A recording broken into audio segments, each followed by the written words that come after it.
This bread is for everyone who loves it soft, crusty, with the delicious taste of sourdough bread, but in way less time and way less effort, with more protein and healthy fiber, while adding next to no net carbs to your sandwich. Yes, my friends and not yet friends, I did make this vegan keto sourdough bread as my Valentine's gift to you. Thanks to today's sponsor, Sage Wellness, who makes these amazing plant-based products that make self-care or caring for your Valentine super naturally easy. They're generously offering 20% off site-wide with my link plus free shipping, so I won't be offended if you decide to shop in another tab while I make you this amazing high-protein bread. You may have seen these ingredients before. Or not, don't worry, I will explain them all in the video. First, I'll warm up this cold metal bowl and dry it because I want to be precise about the amount of water in this recipe. Believe me, you will too. And then 2 teaspoons of brown sugar. Yes, any sugar will do because this food is for the yeast, not us. There's almost no starch content in the other ingredients, so we need to feed the yeast sugar so it can do its thing, turning sugar into ethanol and carbon dioxide, the gas that will make our keto dough rise. I never want to waste my special keto ingredients, so I always let the yeast bloom at this stage, just to make sure the yeast isn't dead, my water wasn't too hot or cold, and that things will go smoothly. When you see this foamy action, you know it's time to go. Go in with our vital wheat gluten, the stretchy protein from wheat without the starch that usually comes with your wheat flour. This is what will trap the carbon dioxide, allowing the dough to rise just like regular bread. Next up, oat fiber. Not to be confused with oat flour though, just the dietary fiber part that your body cannot turn into fuel. It's just roughage.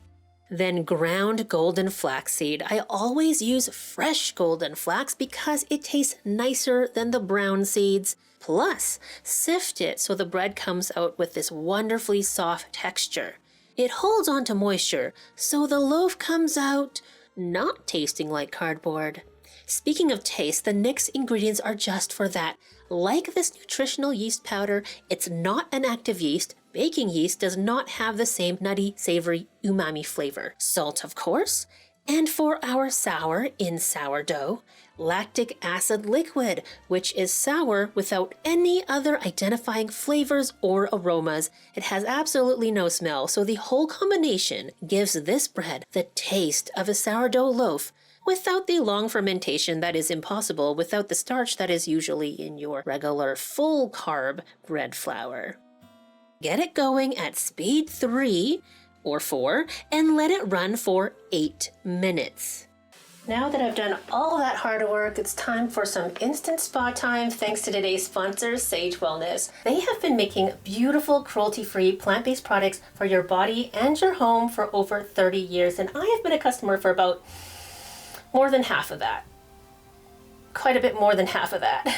So I can feel confident recommending their products to you. They've just launched their first ever shower steamers in 3 of their most beloved scents. If you're feeling a little winter blah, these are the keys. Sun shower is, like the name suggests, made of liquid sunshine, or rather, it has zesty lime, juicy grapefruit, and bergamot. So sunny, so wonderful. And as you can see, there's no like dyes or colors or weird things. There's no artificial fragrances. These are 100% natural, as is the brand. Hello Refreshment has eucalyptus, which encourages deep breathing. It has peppermint, which is uplifting. It has rosemary, which helps with focus and clarity. Actually, I used this exact blend of essential oils when I was studying, like during college for like test times, that sort of thing. I would use that blend. So this really reminds me of that. I'm gonna have to save these for when I'm gonna do a big editing day. And lastly, full steam ahead.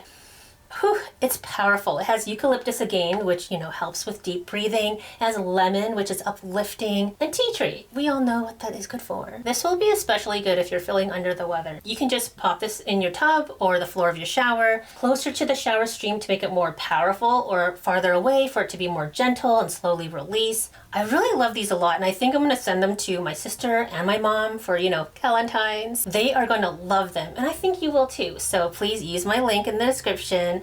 You'll get 20% off site-wide. So not just on this, but any of your Sage favorites. Like I love, the peppermint halo roll-on. I cannot live through Calgary winter without this. It is so good for headaches and then their body butters.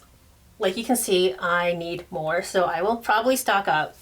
They are so thick, but also they absorb really, really well. So yeah, 20% off site-wide, and you will also get free shipping, and that applies to US and Canada. Speaking of absorption, the flax and fiber have really soaked up the available moisture.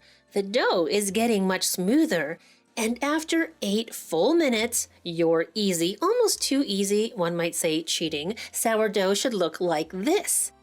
Notice that it doesn't look or feel like regular sourdough at all. It's firm, not loose, bouncy, not sticky, and still a little bit piecey. I'm going to knead it together and then let it rest. We'll let the gluten relax after that tough massage session. For 15 minutes. Afterwards, it's still a bit tough, but easier to knead. I just want to get the exterior smooth and taut. You'll notice no flour is necessary to prevent sticking.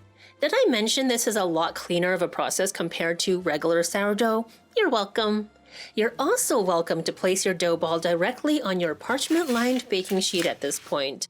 I'm going to crumple the edges around because I want to set this bowl over top while it rises, and I want a gap, but not a huge gap, just so that there's a little bit of an air exchange. And this rests in a warm, draft-free environment, which for me is right here on this table. During winter, my building is so warm that the bread rises very easily.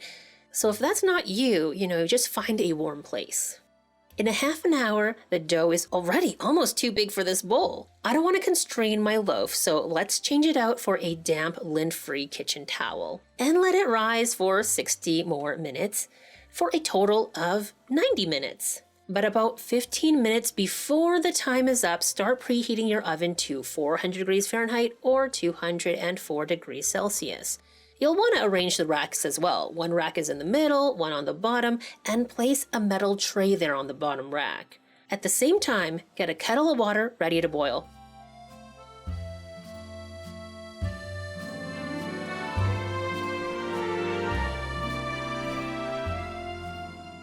Now, I like to brush the raw loaf with water. This is going to soak into the top layer of the dough, and this will help form a more decent crust than we'd otherwise get with a starch-free dough such as this. Once that's soaked in, brush on a layer of oil to trap that water. Yes, I am using lovely Canadian canola oil, and I don't want to hear anything about it. You can go ahead and use any oil you like. That is, if you care about a crusty crust anyways, feel free to skip this step if you don't want to use oil or don't care about getting a crusty crust. Now for the fun part. Use a sharp knife to cut a C shape on the loaf to give it a place to split and rise further as it bakes. Actually, you can do whatever shape you want, a slash across, a crisscross, a work of art, whatever you like. This is my first time trying to create any sort of special design. We'll see if that comes out or not.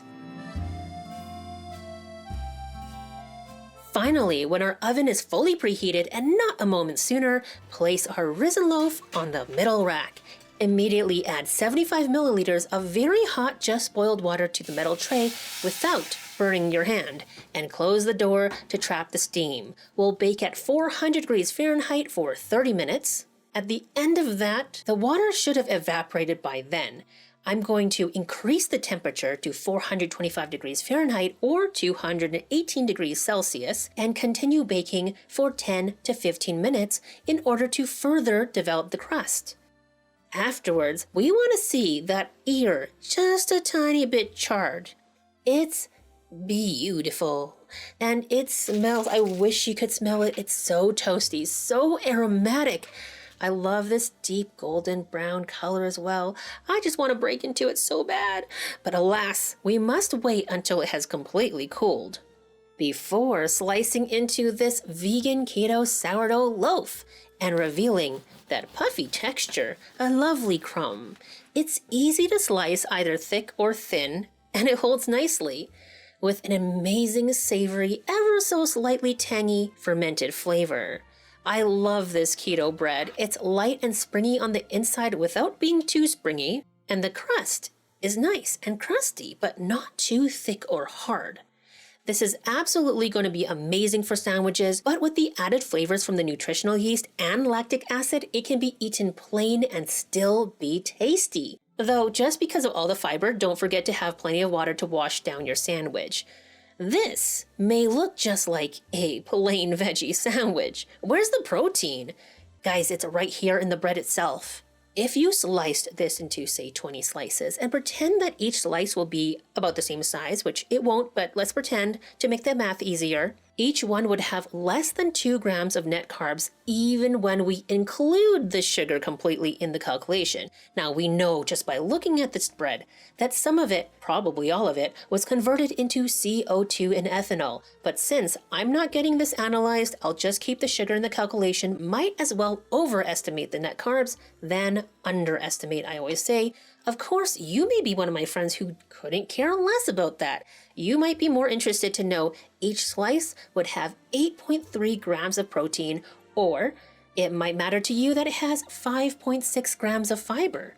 Regardless, I hope you'll give this recipe a try. Please let me know how it goes in the comments below. I absolutely loved developing this sourdough loaf. It is so stunning, so delicious. I will be making this again and again. Please give this video a thumbs up if you liked it, and subscribe if you haven't already. And please don't forget to check out today's sponsor, Sage Wellness. You can use my link to get 20% off site-wide for a limited time and get free US and Canada shipping while you're at it. Maybe pick up something for someone special. Maybe that special someone is you. I mean, I think you're pretty special. Special enough that if you leave your recipe requests in the comments below, I might just make it. Bye for now.